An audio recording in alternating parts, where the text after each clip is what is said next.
चलू अन्ना यूट्यूब वाला भाई पूछे ले ये तो दुनिया तने में भुलाइल बा कि जौन गीत सुन ले बा 10-20 बरिस से सही बात उहे गीत के लपेटले रहत लो हमहु लपेटले रहिला हां जी बाकी कब ई सब ऐसे गौले रहले कि मरही के बाटे तो अरे मुआ तो न जान से लोग के नजर में अच्छा बा बाकी हमारा का बुझाई कि ना जौना मंच पर जा कम से कम 2 गो गीत नया प्रयोग करो तब न पहचान बनी गुडू भैया वो सब गीत तो गा के छोड़ देले बड़ा एक जानी के पुत्र नहीं खे हो अच्छा त अपना बलमुआ से फोनवे पर कहि देतारी का कहतारी बड़ी पुराना लय है रूपा जी बैठ जा बड़ी पुराना लय है जी अरे की भोरावा में करेली अरे निहोरावा बोलो जी कि हमरा के लेली तनिको रवा कहते कि बड़ी दुख में बानी 20 बरिस बियाह भइला भई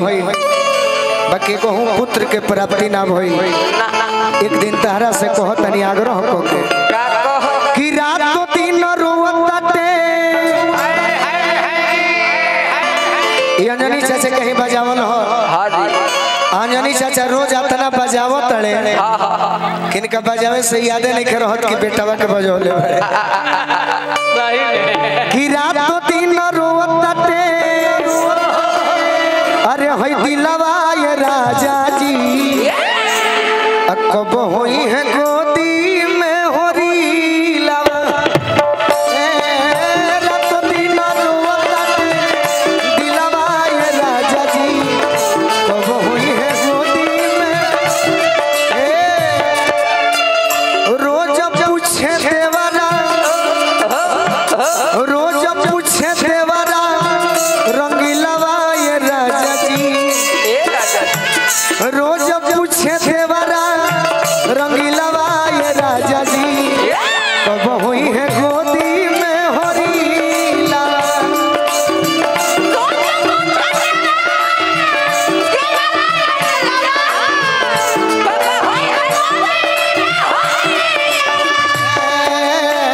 रोज पूछे देवरा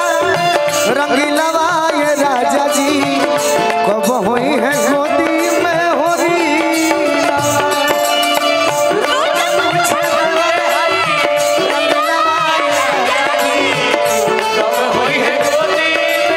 विष्णु भैया संगीत प्रेमी हां जी संगीत प्रेमी के चिन्हेला के जे व्यवहारिक आदमी होला हां जी जे जानेला कि हमारी फलानवा आदमी फलानवा भैया हमार गीत संगीत सुने ले आ इंतजार में रहले कि बबू कब क्षेत्र में प्रोग्राम होई उहे हमार अंजनी चाचा टुनटुन भैया होन कि हमार गीत संगीत के इंतजार में रहले टुनटुन भैया के एगो माला पहना के स्वागत करो ऐसे के ऐसा संगीत प्रेमी बहुत कम मिले ले हां जी बाकी तो सब कलाकार के सुने के बाद टुनटुन भैया की ओर से आशीर्वाद मिलल मेहरारू को हतिया अरे रातों दिन रोवताटे दिलवा ये राजा जी कब होई है गोदी में होरी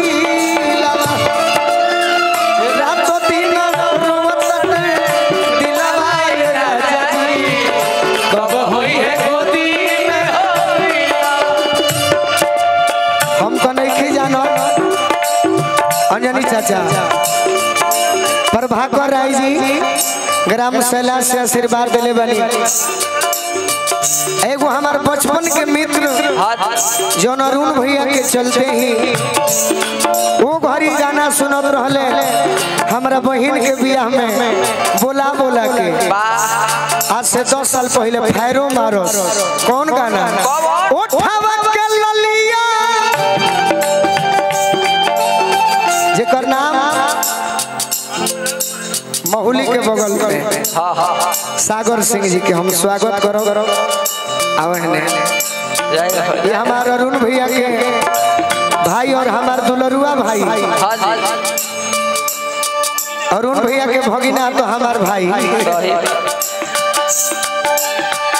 ओठवा के ललिया कनवा के बोलिया अखिया के तहरा गजारा ओठवा के ललिया कनवा के बोलिया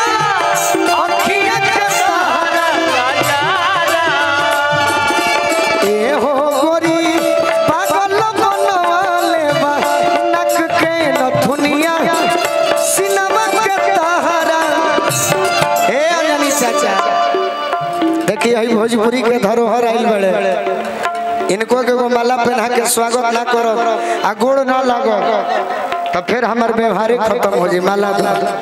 ये हमार गुरु तुल्लू रखे का है माला ना लेबो का डायरेक्ट माल लेबो खाली माल के राकेश भैया के पहले गोड़ लागो ना अब रौरा कुछ अच्छी बात है कि मेरा छोटा बाबू जो है वो दिन रात माल पर ध्यान रखता है पैसा अच्छा कमाता है और उतना ही प्यारा भी है और सबसे अच्छी बात है कि धरोहर सबको बोलता है लेकिन भोजपुरी रियल में गाता है मेरा छोटा रात को दिन रोवत दिलवा ये राजा जी कब होई है गोदी में होरी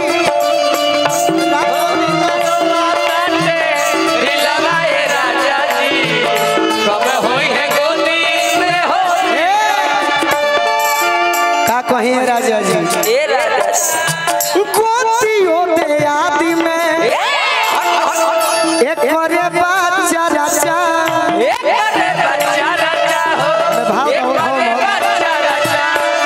दौर दारू में भइल बहुत खराचा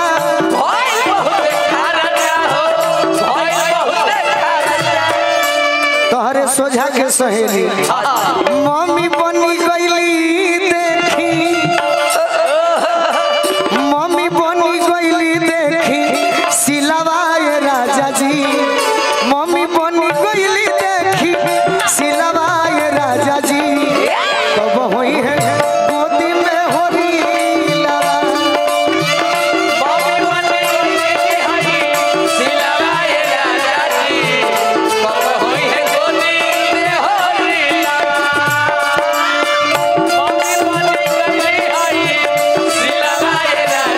अंजनी चाचा का कहिए राकेश भौजी मम्मी बनी गईली देखी ए राकेश भौजी हमें तो भैया के गीत संगीत हो मम्मी बनी गईली देखी सिलवाए राजा जी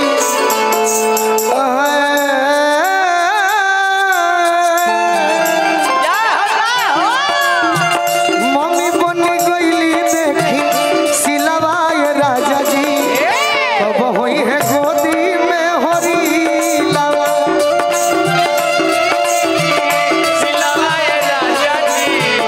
ए अंजनी चाचा का कहिए राकेश सखी कोतनो मनावे कोइनी हम देवता पीतो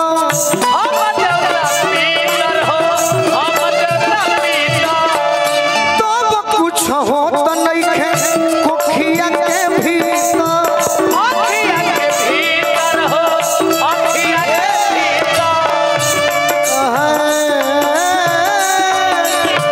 हे अंजलि सखी काम नहीं करता हे अंजलि सखी काम नहीं करता अकिलवा ये राजा जी काम नहीं करता अकिलवा ये राजा जी कब होई है गोदी चौगुन होई ऐसे बढ़िया कुछ बात कि है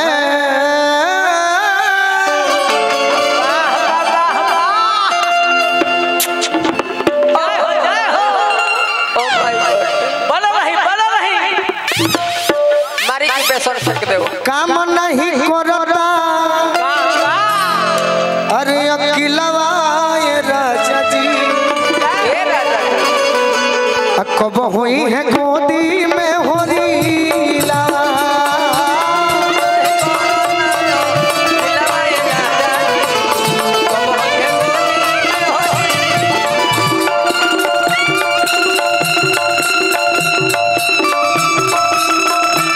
बैंजू के बढ़ाओ भैया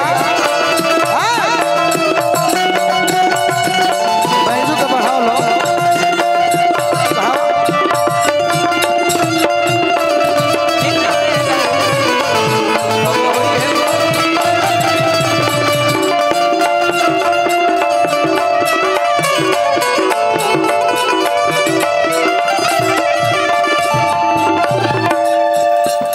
काम नहीं करता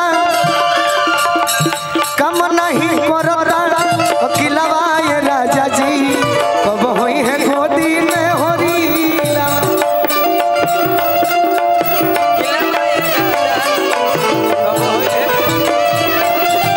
ए सुनु संग दिल गोलू सरधा बाला गोल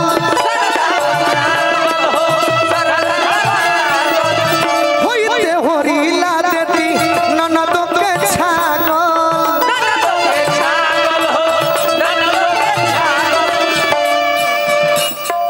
आरे गाँव में बटैती बानी मंटू भैया की ओर से ये हमरा संगीत प्रेमी नारायण भैया सुजातपुर मंटू राय जी शैलाश से जय ए रूपा जी यदि हमारा बबुआ हो जाते गाँव में बटैती बानी तिलवा ये राजा जी कब